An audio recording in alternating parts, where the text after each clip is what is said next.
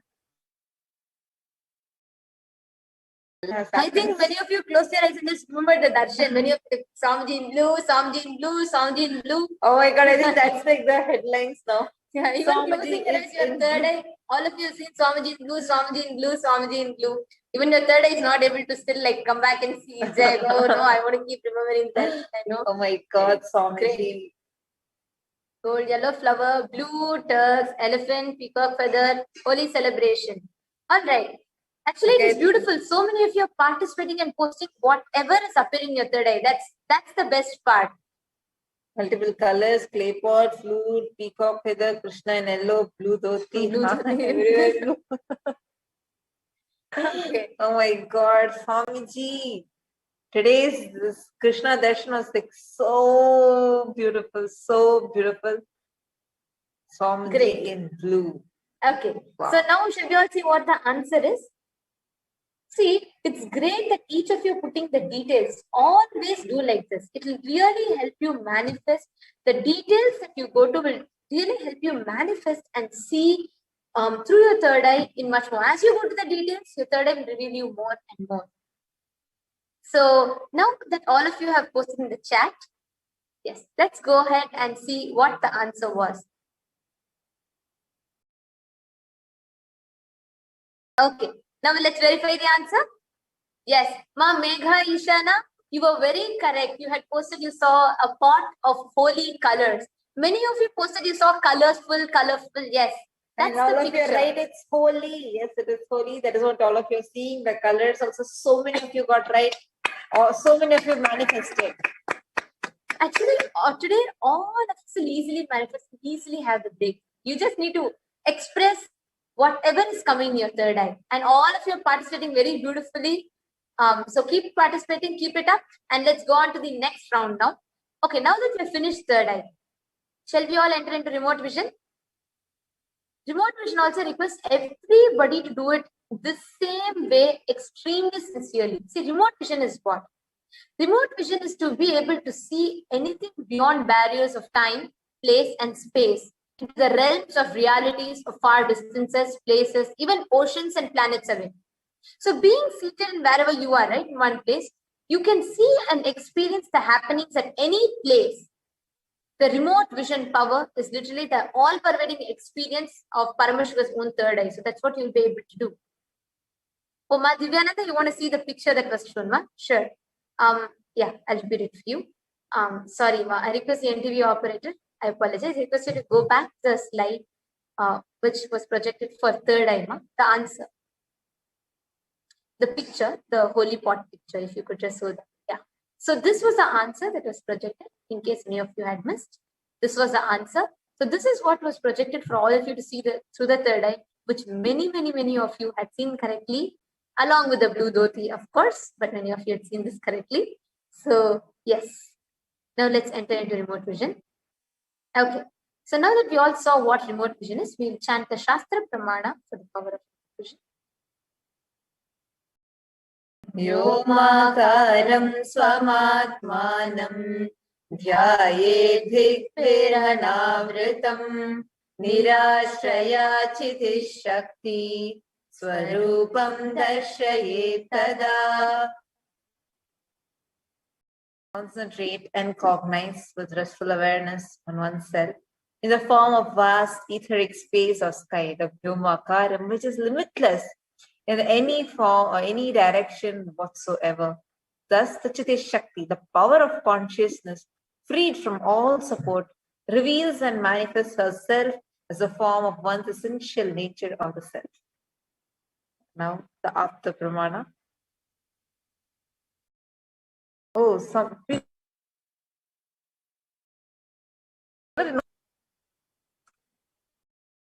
Oh, sorry, we apologize. I think, till now, all of you had not seen slides at all.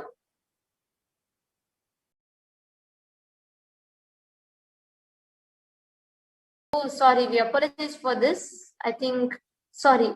Are all of you able to see now? Okay, sorry, we just spotlighted the video. Now. Okay. All right. Thank you so much. And for those of you that missed, we apologize to all of you. We didn't know that you were all not able to see the slides. So yes. Now shall we all continue? Yeah. Now all of you are able to see it.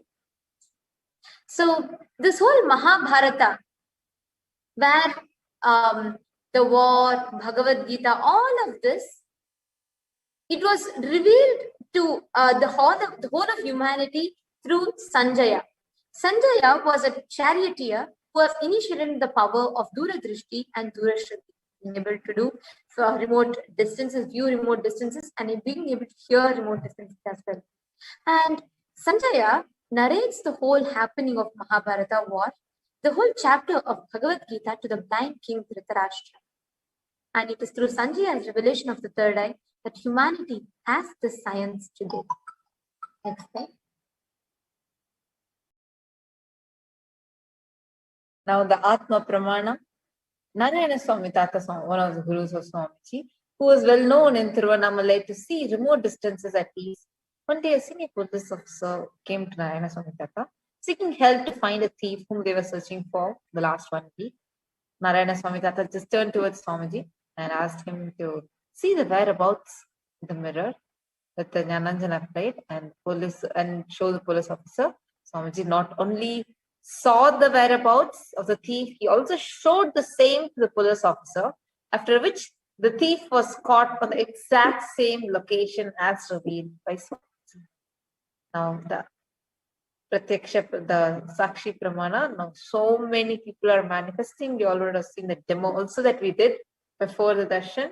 So now let's begin the manifestation of this. We are going to be showing a picture and you are going to be scanning the answers and finding the answers. Next slide, please. Let's get started. Yes, please turn on your timestamp camera. We're going to be doing 3 rounds. We'll be guiding you in each of the rounds.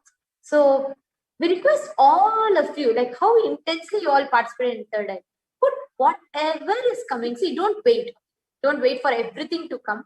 Even the little bits that you're seeing, keep posting that. Okay, so that you don't miss anything that your third eye shows you. Next slide, ma.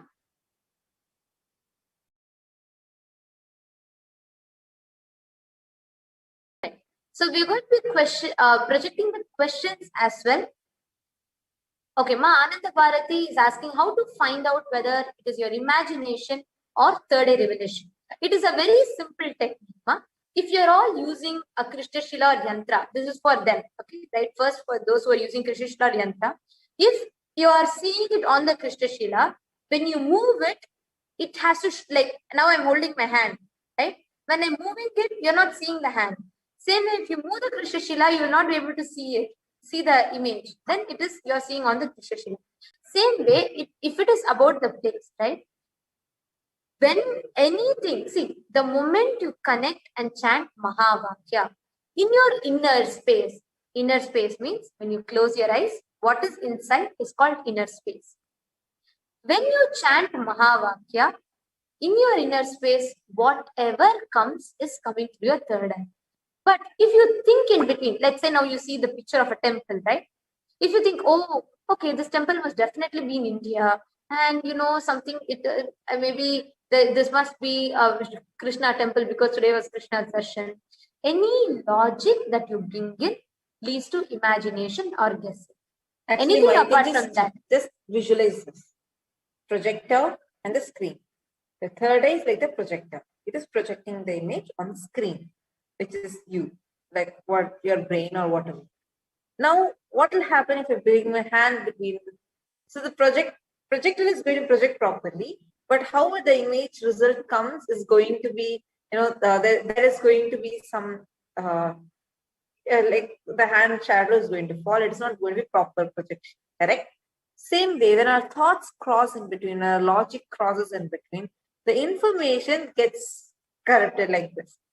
So now once, like when those starts getting corrupted, so we see, that's why you see when it is peacock feather, you see it as just green, or you just see it as blue. It is also manifestation only. When you start telling whatever you see as it is coming, at one point your logic stops and just the manifestation happens, because no more you're thinking and judging whether to tell that word, not tell, is it right, wrong. That is not there. That process of logic is cut off. So suddenly, so the thoughts keep coming. When you either complete oneness, so it just floods your being with that love and joy, all the thoughts just disappear. Just like how stones disappear when Ganga floods. Same way, all those thoughts disappear. So the projection is just as is. What third eye shows. And Ma Ananda Bharati is also saying many times what we see appears momentarily and then disappears.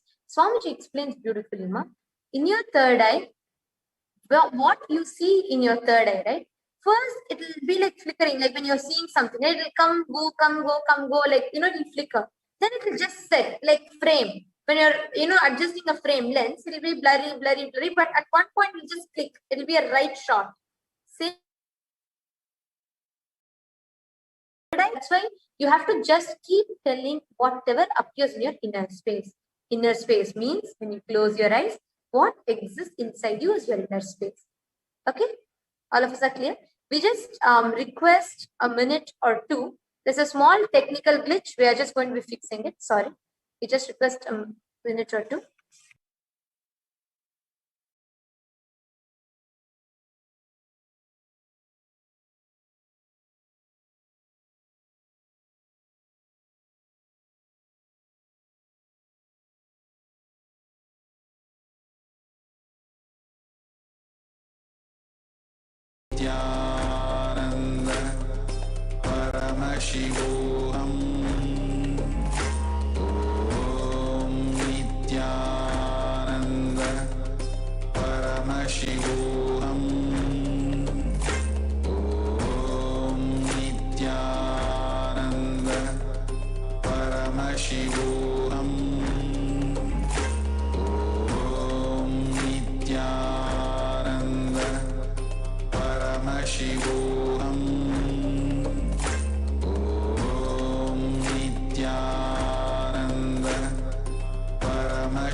Now, this is a question for all of you. We request everybody to scan your third eye.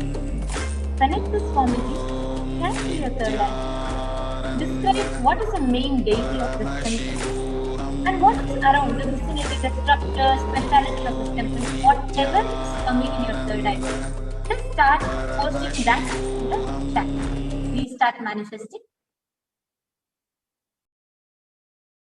All of you can start manifesting whatever is appearing in your third eye. Just go ahead and start posting that. Please sit straight. Your posture is extremely important for manifesting. Sit with your head, neck, and spine in a straight line. Just see this picture. Put this picture in your third eye and ask Swamiji. Just pray to Swamiji to reveal the details about this place to you. Please start manifesting.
All of you can now post your answers, whatever you all saw. Marble, white color. You can put marble, Devi temple, sky temple, trees, dark color temple. And some of you had put it was Radha, Ma Radha Rani's temple. Whatever you all saw, anything that appeared to you, please put in the chat. I'm seeing Ma Ananda Bharati is very actively participating, and Ma Gokila, Ma Mahadevananda, Ma Divyananda, all of you are participating. Because everybody else also to participate.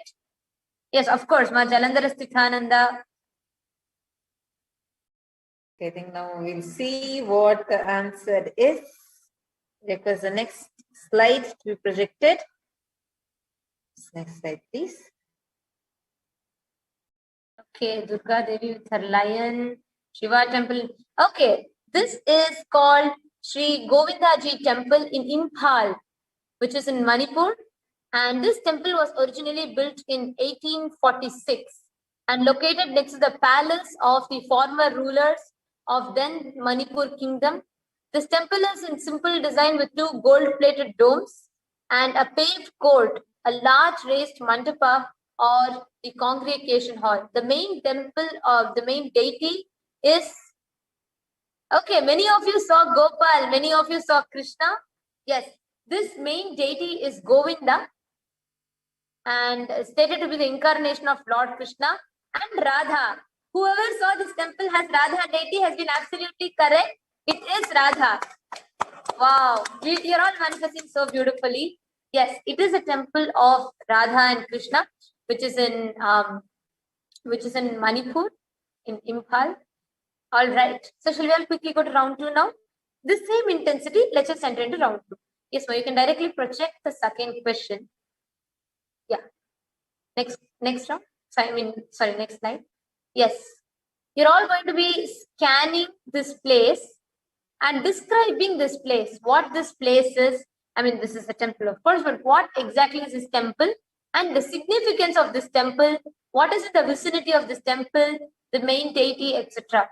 So I request everybody to scan and start detailing out the answers.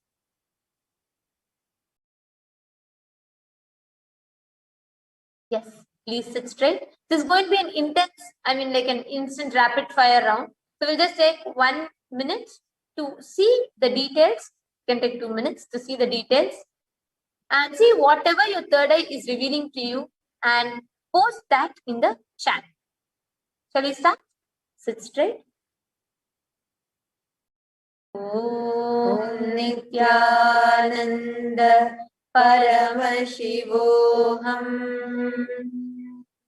Om Nithyananda Paramashivoham.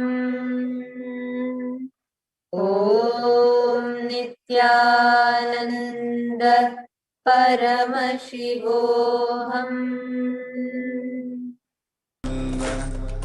Paramashivoham. Om Nithyananda Paramashivoham. Om Nithyananda Paramashivoham. Om Nithyananda Paramashivoham. Om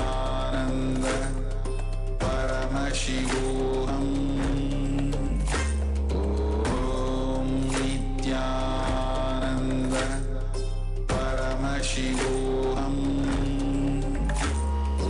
Om Nithyananda Paramashivoham. Om Nithyananda Paramashivoham. Om Nithyananda Paramashivoham. Om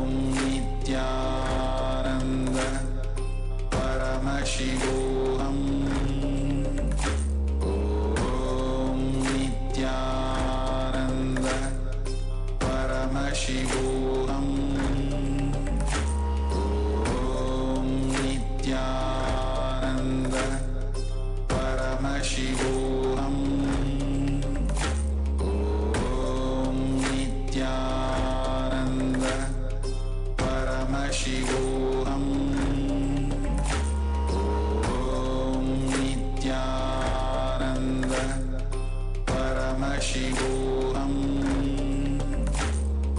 Om Nithyananda Paramashivoham. Om Nithyananda Paramashivoham. Om Nithyananda Paramashivoham. Om Nithyananda Paramashivoham. Om Nithyananda Paramashivoham. Om Nithyananda Paramashivoham. Om Nithyananda Paramashivoham. Om Nithyananda Paramashivoham. Om Nithyananda Paramashivoham.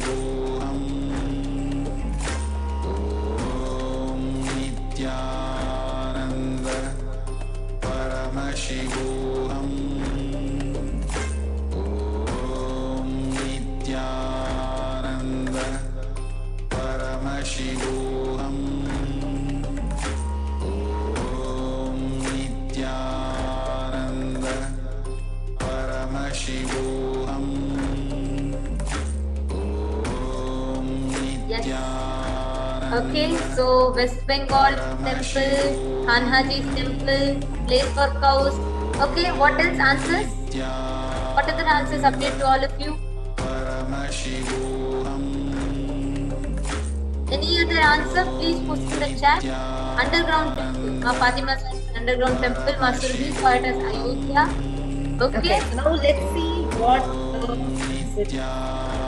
Right, please. Let's see what the answer is. Request the next slide to be projected. Answer slide. Sun, Rama, Muruga, and Orange. NTV operator, request the next slide to be projected. North India. Okay. Yes. The Lord with blue skin. Okay. I think third eye, all our third eye is just blue. Yes. Ma, I request the NTV operator to kindly project the next slide, ma. Many steps and stairs. Okay. Let's see now what the answer to this place is. Let's now verify. Murugan also. Okay. I request the interview operator to please move to the next slide.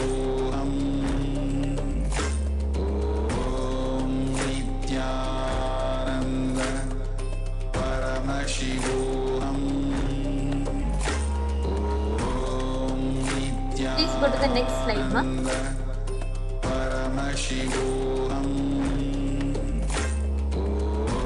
Next slide. You can directly show the answer slide. I could stop the Mahabharata. Yes, somebody says Shivalinga is perfectly right. This is Nishkalank Mahadeshwar temple. Yes. It is in Koliak, Gujarat, which is in India, 2 kilometers inside the Arabian Sea. So one has to travel by Fatima boat. was correct. It is underground. Actually, this temple is known because it submerges in the water and then it comes back. It's a very, very special temple.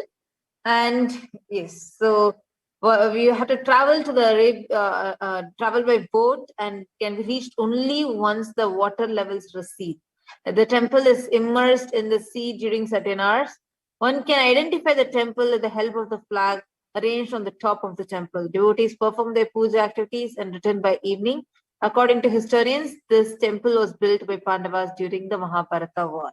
And this is such a beautiful this thing. Ma Fatima had absolutely. You And were so many correct. people have manifested telling it's Shiva temple, etc. Okay, great. So now let's come to the conclusion of this segment, this whole program.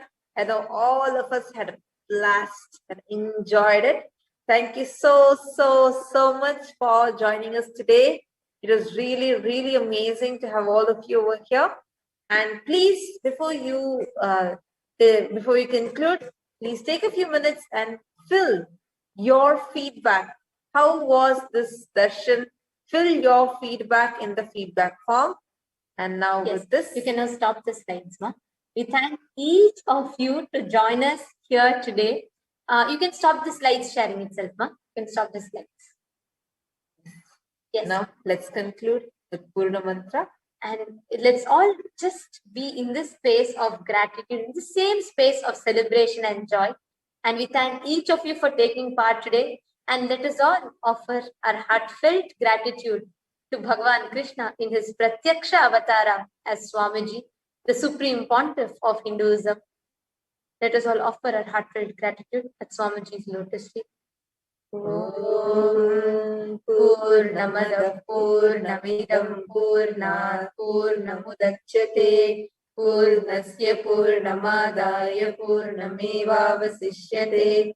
Om Shanti Shanti Shanti. Harihi Om Tat Sat Sarvam Bhagavat Shri Nithyananda Paramashiva Padukarpanamastu.